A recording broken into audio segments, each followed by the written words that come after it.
Bonjour à tous, c'est Emmanuel Vendette, Multicoque Mag. Aujourd'hui, je suis à Brest. Nous sommes samedi 28 mars, il est 9h30. Dans quelques minutes, Guirec Soudé va franchir la ligne d'arrivée de son tour du monde contre les vents et courants dominants. Donc un tour du monde qui a commencé par le Cap Horn, puis le Cap Lewin, puis le Cap de Bonne-Espérance. Un record qui datait de 22 ans, qui est porté aujourd'hui à tout juste moins de 95 jours. Allez, on va l'accueillir Guirec, on y va.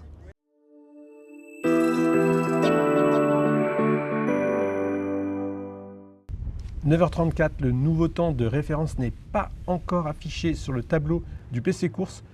Qu'à cela ne tienne, il est désormais établi à 94 jours, 21h et 58 minutes. Nous prenons place sur les semi-rigides réservés à la presse. Le vent de nord établi à 20-25 nœuds est glacial, mais au moins il fait beau. Au large, la mer est forte. Une fois la ligne franchie, Guirec a été contraint de repartir vers le large afin de contourner Ouessant par l'ouest et ainsi pouvoir se positionner sous la protection de l'île. Des membres de son équipe ont ainsi pu monter à bord en toute sécurité. Malgré la voilure réduite, GVA de riz et J3, imposée par l'état du safran tribord, l'ultime MAC-SF s'offre un dernier run à plus de 20 nœuds dans la rade de Brest. À part cette avarie d'appendice, le trimaran apparaît en parfait état. Difficile de croire que l'engin vient de passer près de 95 jours en mer à 16,5 nœuds de moyenne. Cette vitesse correspond aux 38 000 milles réellement parcourus, c'est-à-dire 73% de plus que la route théorique de 22 000 milles. Là où Jean-Luc Vandenide, ancien détenteur du record, passait au sud du point Nemo, à ras des glaces de l'Antarctique, Guirec remontait quasiment à l'équateur dans le Pacifique, laissant Tahiti loin sur son bâbord pour préserver son ultime. Qui va loin ménage sa monture, dit le dicton. Pour le marin, ne pas ramener son trimaran, entre autres en raison de son engagement financier dans ce projet, n'était pas une option. Un petit mot sur l'ultime MAC-SF que nous allons visiter ensemble tout à l'heure. Il a été lancé en 2014 sous la bannière de Sodebo Ultime, mais le trimaran géant puise ses origines bien plus tôt, puisqu'il a repris de nombreux éléments tels que les bras de liaison et les flotteurs à Geronimo, Multicoque lancé lui en 2001. Le trimaran a poursuivi sa très longue carrière sous les noms d'actuels leaders, Mieux et enfin Adagio, avant de porter les couleurs de MAC-SF, mutuelle d'assurance des professionnels de la santé fondée en 1935. Sur le quai Malbert, la foule est nombreuse pour accueillir le héros du jour, une tradition bien ancrée à Brest. Sur l'eau aussi, l'escorte, aussi bruyante que possible, fait monter l'ambiance. La puissante corne de brume de l'abeille Bretagne donne la tonalité et la gravité officielle. Guirec Soudé est entré dans la cour des plus grands. D'ailleurs, sur le quai, il y a bien sûr VDH, mais aussi Catherine Chabot, ministre de la Mer et de la Pêche, Thomas Coville, détenteur du record du Tour du Monde en équipage, mais dans le bon sens, Yves Le Blévesque, dont la deuxième tentative du Tour du Monde à l'envers avait tourné court après le passage du Cap Horn en 2018, Rollin Jourdain, et beaucoup d'autres grands marins. Guirec, dans une forme étonnante, s'est offert un long bain de foule au milieu des drapeaux bretons. Lors de la conférence de presse, il a pourtant expliqué n'avoir dormi que 2 ou 3 heures par 24 heures. Bonjour Lucie, t'es directrice technique du team. Ouais, exactement. Là tu viens de récupérer un peu le bébé. Alors comment ça va? Tu dois être soulagé quand même, non? Ouais, carrément, bien soulagé, content, heureux qu'il soit là et puis en bonne santé. Techniquement, on vient tout juste de faire un petit tour du bateau. Il est arrivé il y a 2-3 heures, donc tout récent. On va en découvrir d'autres. Bien sûr. Bon, j'ai vu que là, il y avait un safran qui était posé, qui va être remplacé pour remplacer le safran de tribord qu'on a vu. Là, nous, quand on naviguait, on voyait qu'effectivement, il était bien ébréché quand même. Ouais, carrément. Donc là, pour sécuriser, il y aura un thé, un pâté, mais c'est pas grave, ce sera juste... Oui, là, ça nous permet, nous, de convoyer. Et puis, l'autre safran, c'est surtout qu'il reste pas dans l'eau pour qu'on puisse... Bien sûr, qu'il se démêle pas plus et tout ça. Il se démêle pas tu plus. me fais une petite visite? Ouais, carrément, ouais. Ok, je te suis. Comme tu veux, je te suis. Voilà, tu montres un peu comment ça fonctionne, comment ça se goupille. Même s'il y a un peu de monde, c'est pas grave, c'est normal qu'il y ait du monde. Forcément, comme toutes les arrivées, il y a la famille, il y a tout le monde. Alors, on va aller juste derrière. Les petits tours en technique que nous on a fait pour l'instant, donc un peu en élec, comme on disait tout à l'heure avec David, notre électricien, c'est qu'en fait avec Guirec on n'a pas trop de surprises parce qu'en règle générale il nous appelle dès qu'il y a un souci. Ça nous permet de tenir un peu à jour tout ce qui s'est passé à bord. Mais ce qui est bien c'est qu'en électronique on a des logs, donc plus tard on pourra regarder un peu ce qui s'est passé à bord, toutes les pressions, un peu tous les efforts qu'il y a eu, ça nous permettrait de retravailler sur les vérins. Qu'est-ce qu'on a vu d'autre en technique? Là, la colonne a fait des bruits bizarres, les winches aussi, ça c'est normal. En même temps, 38 000 milles, ouais, mais 95 jours non-stop quand même. Le bateau, ouais, limite, c'est ça, ouais. limite c'est, dans la vie d'un bateau, c'est presque, il se prend 10 ans d'un coup quand même, presque. Enfin, je sais pas. Ouais, c'est sûr que c'est rarement vu d'avoir un bateau qui navigue. Mais surtout un autant de temps. multicoque, ouais, c'est ça. Voilà, ouais. Et non, toute la partie accastillage, c'est vrai que ça a été bien fait parce qu'il a pas dû les ouvrir, enfin il les a pas ouverts de toute la nave. Bon là, la colonne a fait un dérouillé bizarre, il y a un winch aussi ou deux là qu'il va falloir bien inspecter. Mais non, toute la partie arrière, on n'a pas eu de soucis, et là non plus. Je vais vous montrer un peu l'avant. Hop, on passe derrière. Qu'est-ce qu'on a découvert un peu sur le bateau en arrivant? Qu'est-ce que c'est grand quand même, c'est impressionnant. Ouais, carrément, ouais. Pouah, ce truc, 32 mètres par 23, hein, c'est ça? Ouais, c'est ça. Et Pouah. 30 mètres de haut. Et 30 mètres de haut. Voilà. Les petits trucs qu'on a eu d'un point de vue bout de cordage, il y a eu un lashing de rien. En fait, à l'arrière de la baume, c'est des pièces qui sont hookées pour prendre des riz. Donc il y a un lashing qui a cassé, qui a été remplacé.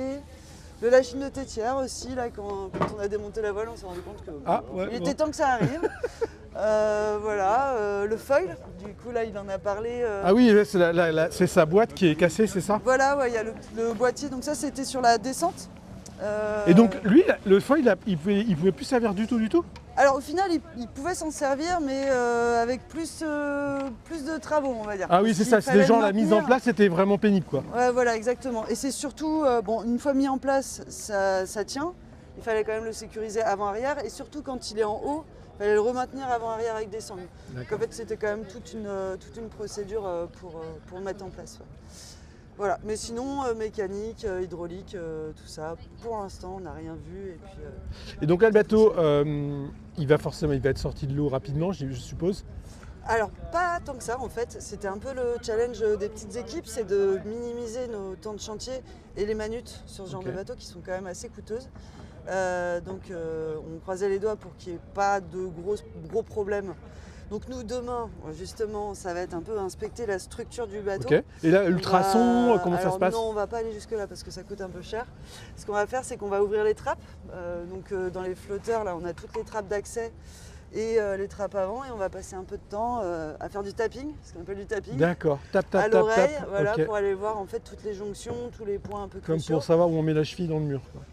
Pour savoir si c'est creux ou pas. Si c'est creux, c'est pas bon. Ça dépend des endroits. Ouais, c'est que ça a délaminé ou il y a un truc comme ça. Voilà, donc là demain, c'est un peu inspection de structure. Ouais, et ça prend, enfin, vu la surface, c'est monstrueux quand même. Temps, ouais, carrément. Ouais. Donc demain, on regarde un peu la structure. S'il n'y a rien, et on va plonger.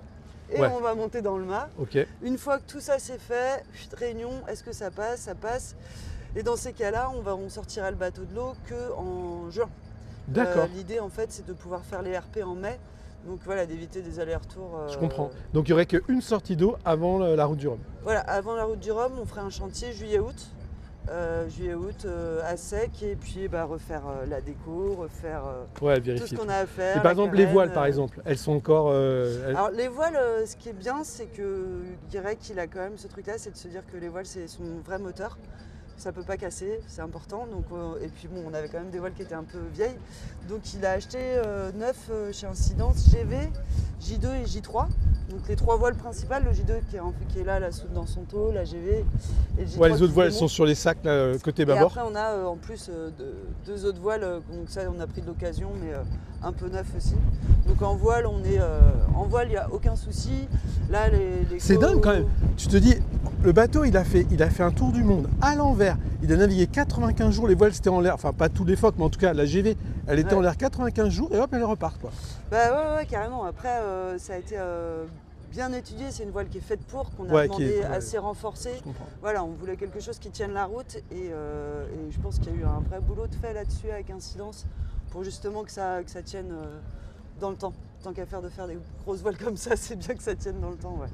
Et après, c'est vrai que bon là, il y a peu de problèmes techniques, mais on en parlait il n'y a pas si longtemps, c'est qu'au final, il a su aussi mener son bateau pour qu'il n'y ait pas de problème technique.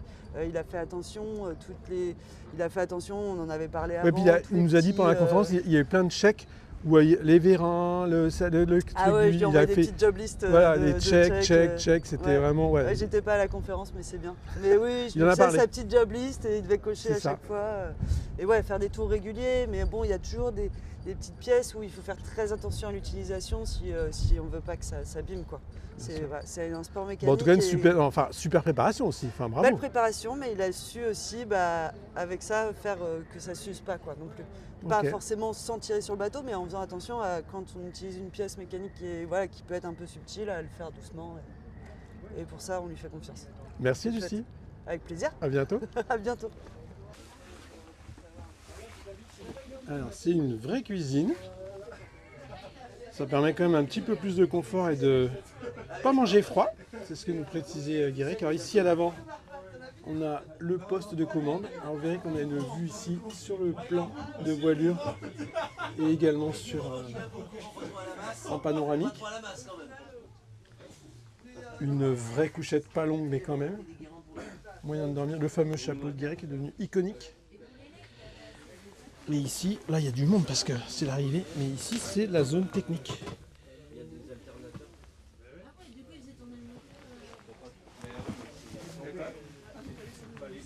Ouais,